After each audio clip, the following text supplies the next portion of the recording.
Guys, welcome back to the channel. Today's video, we're going to be talking about the eighth wonder of the world, which is the power of compound interest. Now, overall, guys, it does take a little bit of time to get the compounding interest, but anyone who has money, anyone who has started to save, you really start seeing a snowball effect. So not only does the snowball get bigger in size as this compounding continues, but it also picks up speed, guys. The faster that you see the compounding, the more that you see it, the more eager you're going to be to put more into there and really start the snowball. A lot of people never get to this point, and that is the reason why I did want to cover it today. So I'm going to give you some tips about the power of compounding interest and really the best way to do it to start this off, guys. So number one, starting early. The earlier you start investing, the more time you have money to grow through the compounding interest.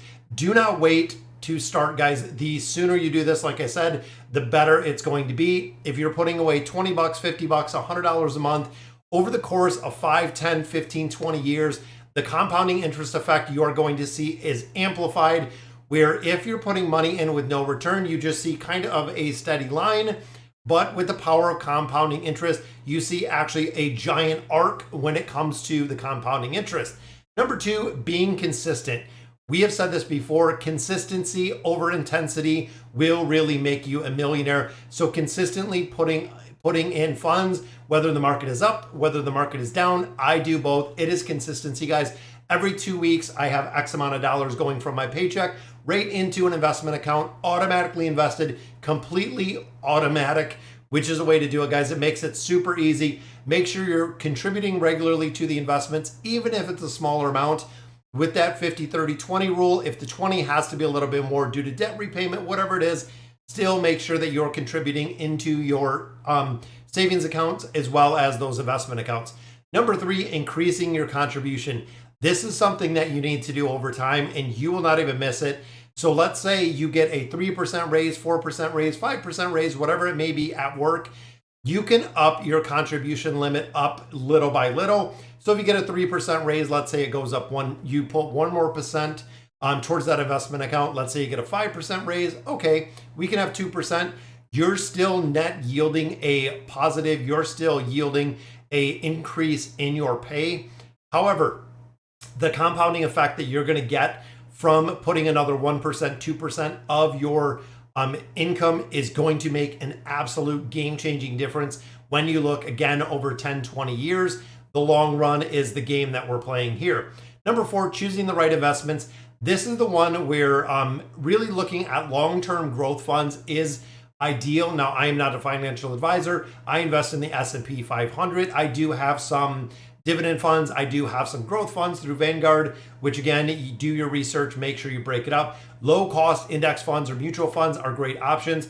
Low cost, that is the important, guys, because not only can the compounding interest work with you and really increase how much you're gonna have over a lifetime, but fees can cut a big chunk of that out. So make sure, guys, that you have a relatively low fee. 1% is normal. Anything under 1%, you definitely want to stick with. But even financial advisors that I know, they charge 1%.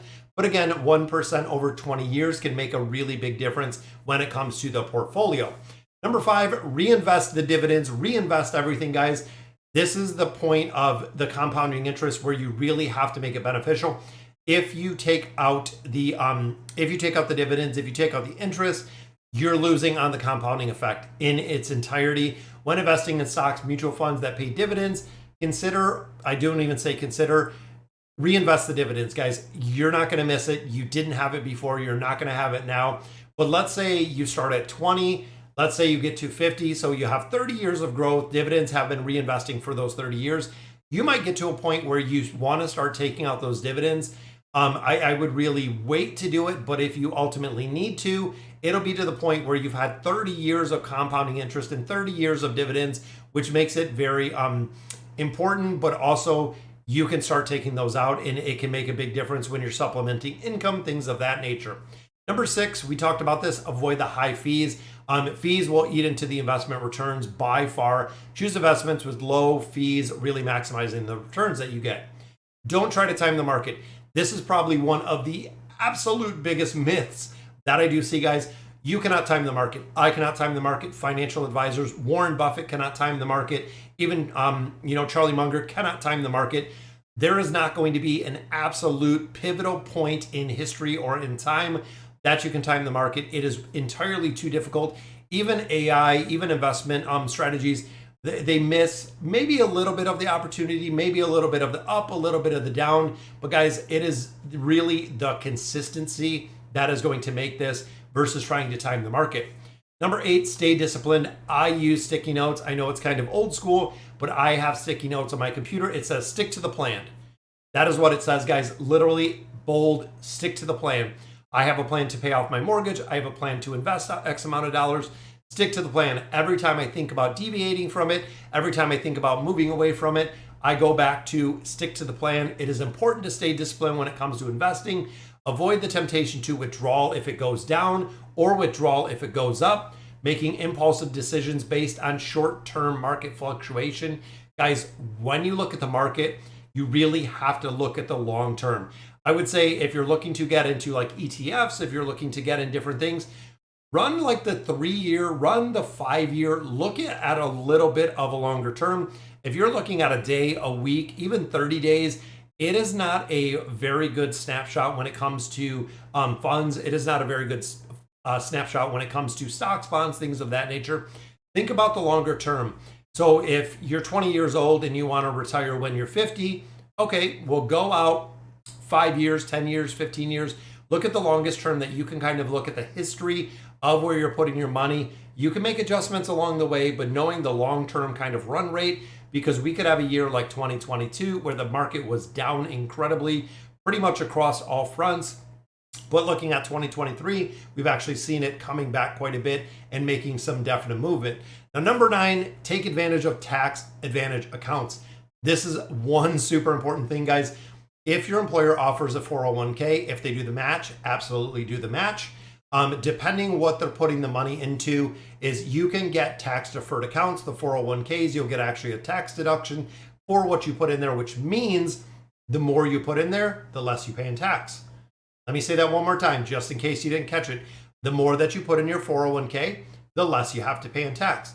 The more you put into an IRA, the less you pay in tax. The more you put into an HSA, the less you pay in tax. Take advantage of tax benefits and the compounding interest that you get in there.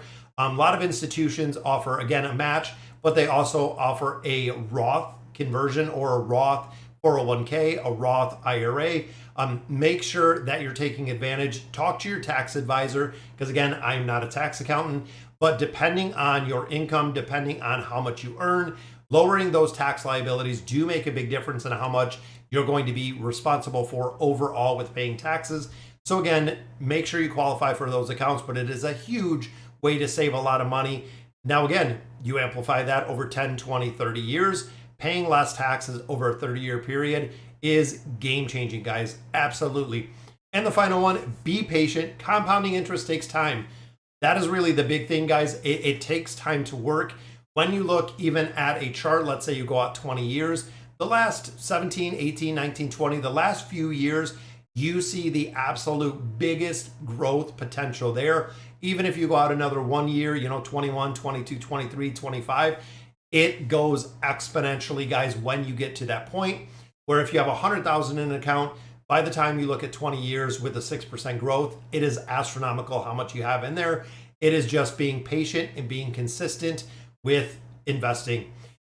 Over time, the power of compounding interest will lead to a significant growth in your investments. So, all right, guys, so that'll do it for today's video. Again, we wanted to cover the tips for the power of compounding interest.